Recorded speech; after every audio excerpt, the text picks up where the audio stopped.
ఆ రోజు చంద్రబాబు నాయుడు గారు బాబు షూరిటీ భవిష్యత్ గ్యారంటీ అంటూ ఎన్నికలకు వెళ్ళి ఎన్నికల్లో ఓట్లు వేసుకొని గెలిచి ఈరోజు అధికారంలోకి వచ్చాక బాబు షూరిటీ మోసం గ్యారంటీ, బాబు షూరిటీ దగా గ్యారంటీ, బాబు షూరిటీ బాధుడు గ్యారంటీ, బాబు షూరిటీ విధ్వంసం గ్యారంటీ అన్న టైప్గా ఈరోజు పరిపాలన చేస్తూ ఉండే పరిస్థితి రాష్ట్ర ప్రజలందరూ కూడా గమనించారు. వీళ్ళ పరిపాలన ఎలా ఉందంటే తిరోగమనంలో ఉంది.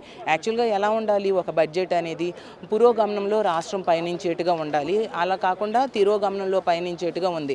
అసలు హామీల్ని తొంగలో తొక్కడం ఎలా ఉంటుంది అనేది క్లియర్గా ఈ బడ్జెట్ ద్వారా వీళ్ళు చెప్పడం జరిగింది. ముఖ్యంగా మహిళలకి నెట్ట నిలువుగా మోసం చేశారు. అసలు మహాశక్తి అనే ఒక పథకం ప్రవేశపెడతామని చెప్పారు, ఓదరగొట్టేశారు. ఇంటింటికి వెళ్ళి ప్రతి 19 సంవత్సరాల నుంచి 59 సంవత్సరాల వయసున్న మహిళలకి వయసున్న మహిళలకి నెలకి 1500 చొప్పున, అంటే సంవత్సరానికి 18,000 చొప్పున ఇస్తాము అని చెప్పి ఎంతో నమ్మబలికి కనీసం రూపాయి కూడా దానికి కేటాయించిన పరిస్థితి మనం చూసాము. అలాగే ఫ్రీ బస్ కోసం అయితే ఎన్నికల టైంలో ఓదరగొట్టేసి ఈరోజు దానికి కూడా రూపాయి కేటాయించిన పరిస్థితి మనం చూసాము. నిరుద్యోగులకి ఎంత దారుణంగా మోసం చేశారంటే 20 లక్షల ఉద్యోగాలు లేదా 3,000 రూపాయల నిరుద్యోగ భృతి అన్నారు, దానికి రూపాయి కూడా కేటాయించిన పరిస్థితి చూసాము. అలాగే తల్లికి వందనం చాలా తక్కువ నిధులు కేటాయించి నెట్ట నిలువుగా చిన్నపిల్లలకి మోసం చేశారనేది క్లియర్గా అర్థమైపోయింది.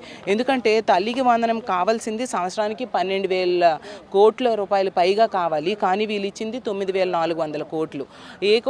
అరాకొర నిధులు దేనికి సరిపోతాయి? అసలు గత సంవత్సరం ఈ సంవత్సరం కలిపితే 25,000 కోట్లు కావాలి, కానీ వీళ్ళు కేవలం 9,400 కోట్లు ఇచ్చారు. అసలు గత సంవత్సరం బడ్జెట్లో 5,387 కోట్లు కేటాయించారు కదా.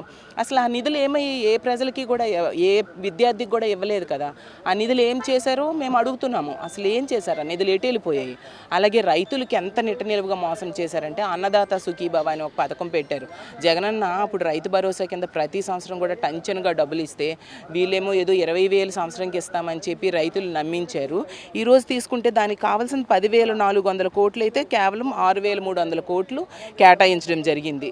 అసలు ఈ 6,300 కోట్లు ఎంతమంది రైతులకు వీళ్ళు ఇస్తారు 20,000 చొప్పున? అంటే అక్కడ కూడా ఎంతగా కోతలు వేయడానికి ప్రయత్నిస్తుందో అర్థం చేసుకోవచ్చు. గత ఏడాది కూడా ఖరీఫ్ అయిపోయింది, రబీ అయిపోయింది, రూపాయి కూడా ఇవ్వని పరిస్థితి మనం అందరం చూసాం. ఇంకా దీపం పథకం అయితే సంవత్సరానికి 3 సిలిండర్స్ అని చెప్పి గత ఏడాది 1 సిలిండర్ ఇచ్చారు. అసలు ఎల్పిజి గ్యాస్ సిలిండర్ హోల్డర్స్ 1,55 లక్షల మంది ఉంటే వీళ్ళేమో కేవలం 90 లక్షల మందికే కుదించడం జరిగింది.